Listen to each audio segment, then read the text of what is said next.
반갑습니다. 오늘도 바이블 프로젝트 세 번째 에피소드 왕을 찾아 떠나는 여행에 참여하신 우리 빈네리 가족들을 주님의 이름으로 축복합니다. 오늘 말씀은 드디어 사울에게 기름을 부어 왕을 삼는 모습이 등장합니다. 이번 세 번째 에피소드는 왕을 찾아 떠나는 여행인데요. 실제로 역사서는 이 왕과 매우 관련이 깊습니다. 사사기에서부터는 본격적으로 이 왕이 누구신가에 대한 모티브를 따라 성경이 쓰여졌다고 해도 과언이 아닐 것입니다. 그리고 이제 사무엘서에 이르러서는 결국 인간 왕을 구하게 되고 그 첫 번째로 사울이 왕으로서 기름을 받게 됩니다. 사울 왕이 세워지는 모든 과정을 보면 이 일들이 하나님의 인도하심에 따라 이루어진 일이라는 세 가지 표징이 사울에게 주어졌습니다. 아마도 이것은 사울에게 믿음을 주기 위함이었을 것입니다. 사울은 스스로를 작은 사람이라고 생각했습니다. 그가 속한 베냐민 지파는 사람들에게 인정받기 어려울 것이라고 생각했습니다. 그러나 하나님은 사람의 모습을 넘어서서 역사하시는 분이시죠. 그러나 사무엘은 여전히 사람 왕을 이스라엘에 세우는 것이 불편했습니다. 하나님의 원하시는 뜻이 아니라는 것도 잘 알고 있었죠. 그러나 이 모든 일을 허락하신 하나님의 뜻에 따라 사울에게 기름을 부었습니다. 이제는 이스라엘을 하나님께서 직접 세우신 사사들을 통한 신정 정치가 끝이 나고 왕을 통해 다스리는 왕정 정치로 변하게 됩니다. 사무엘은 이 일을 위해서 자신의 안위와 권력에 대한 집착 없이 하나님의 뜻대로 이 일을 감당해내고 있다는 것을 확인할 수 있습니다. 이제 하나님의 말씀대로 세 가지 증표가 하나씩 이루어지는 과정을 실제로 사울은 경험합니다. 사울은 이 과정을 통해서 자신의 삶을 모두 꿰뚫어 보시는 하나님에 대한 신뢰를 쌓아야 했습니다. 동시에 이스라엘 백성들에게도 마찬가지였습니다. 하나님은 이미 사울을 왕으로 정하셨지만 백성들을 모아놓고 제비를 뽑게 하셨습니다. 아마도 우림과 둠밈을 이용한 방식이었을 텐데요. 하나님은 제비를 뽑는 과정을 통해서 이스라엘을 향하신 하나님의 주권과 인도하심이 있다는 것을 깨닫기를 원하셨습니다. 그런데 사울이 왕으로 선출이 되었지만 처음부터 사울이 모든 백성들에게 왕으로서 받아들여진 것은 아니었습니다. 그의 출신을 문제 삼는 사람들이 많았죠. 아마도 유다 지파나 에브라임 지파처럼 힘 있는 지파에서 왕이 나오지 않았기 때문에 그랬던 것 같습니다. 사울이 속한 베냐민 지파는 작은 지파였습니다. 특히 사사기 뒷부분에서 읽었던 것처럼 베냐민 지파는 지파가 사라질 뻔한 위기를 겪기도 했었습니다. 그래서 실제로 베냐민 지파는 인구수에 있어서도 적었을 뿐 아니라 그 일을 통해서 이스라엘 내에서도 좋지 않은 이미지를 남길 수밖에 없었던 것이죠. 그래서 사울은 모든 백성들에게 환영을 받고 시작하지는 못했습니다. 사람들은 이처럼 왕을 요구했으면서도 각자의 기준에 따라 사람을 판단하고 자신들의 유익을 따라 이를 평가하는 것을 볼 수 있습니다. 결국 이로 인해 사울은 왕이 되었지만 지지율이 높지 않은 채 왕위를 시작하게 되었고 이제는 스스로 왕권을 확립하기 위해 노력해야 하게 되었습니다. 그 와중에 마침 암몬 사람 나하스가 길르앗 야베스를 쳐들어왔습니다. 심하게 모독하며 그들을 괴롭히고 있었습니다. 마침 이 일이 밭에서 소를 몰던 사울에게 전해졌고 사울은 백성들을 구하기로 결심하죠. 기름 부음을 받았음에도 불구하고 왕 같지 않은 모습으로 남아있던 사울이었습니다. 그러나 이 소식을 듣고 여호와의 신의 감동을 받아 이스라엘 군사를 모집하게 됩니다. 사울은 작은 베냐민 지파 출신이었고 자신의 지파는 이미 백성들 사이에서 큰 갈등을 겪기까지 했었습니다. 그럼에도 그의 마음속에는 이스라엘 백성들 전체를 향한 마음이 있었던 것입니다. 왕으로서, 지도자로서 동족의 아픔을 나의 아픔으로 여기고 온 공동체 전체의 일로 받아들이는 그런 마음이 있었던 것입니다. 그리고 사울은 하나님의 도우심으로 이 위기를 잘 해결해내었고 자신 또한 백성들 앞에서 왕으로 인정을 받게 됩니다. 사울의 왕으로서의 입지가 다져진 것이죠.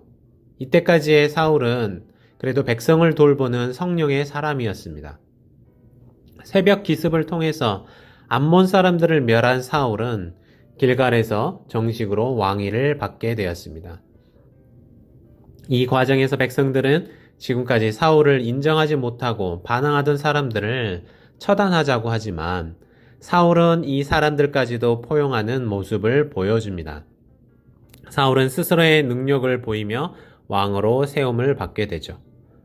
또한 경건한 모습도 보게 됩니다. 하지만 이 모습을 끝까지 또 꾸준하게 지켜나가는 것은 정말 어려웠던 것 같습니다. 어쩌면 사울의 전성기는 이때가 마지막이었을지도 모르겠습니다. 하나님의 선택을 받았지만 백성들의 마음에는 아직 왕으로 받아들여지지 않았던 사울이었습니다. 그러나 민족의 위기를 슬기롭게 이겨내면서 사람들의 마음을 살 수 있게 되었습니다. 하지만 여전히 사울이 안고 있는 문제가 있었죠. 아니, 이것은 이스라엘 전체가 알아야 하는 문제였습니다. 그래서 왕이 세움을 받는 복되고 영광스러운 자리에서 사무엘은 찬물을 끼얹는 듯한 고별사를 시작합니다. 이 긴 고별사를 보면 사무엘이 백성들에게 서운했던 이야기를 하는 것 같기도 합니다. 사무엘에 대해 오해할 수도 있습니다.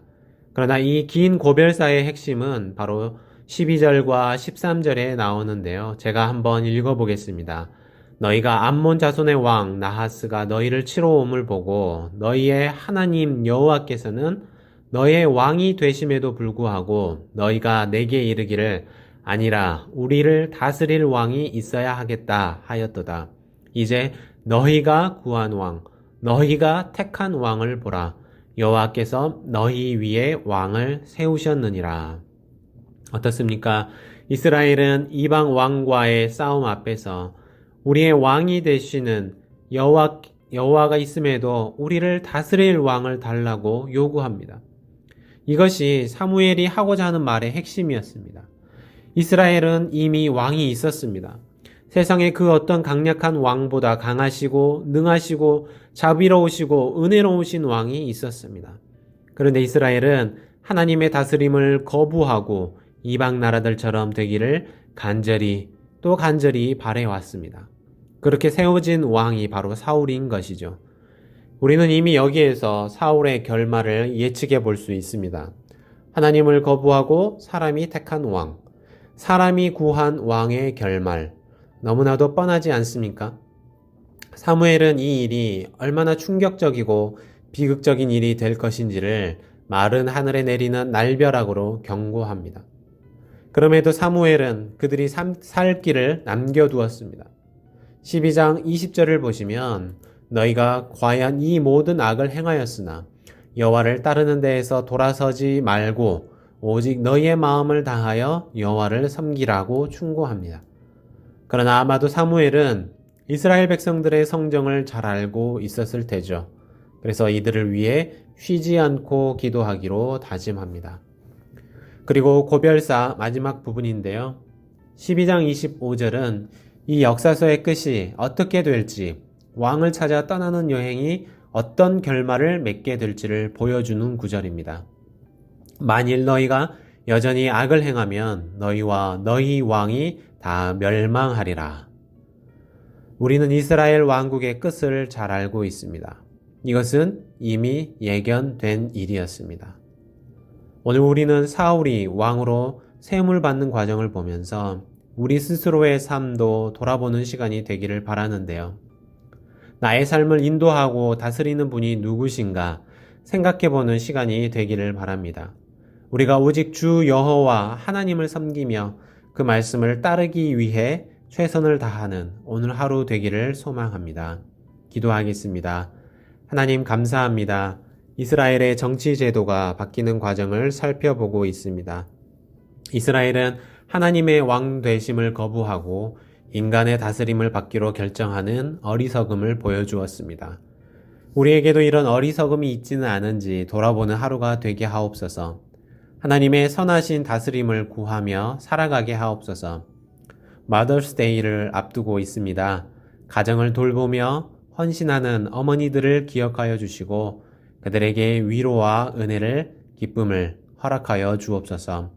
이 모든 말씀 우리 주 예수님의 이름으로 기도합니다. 아멘.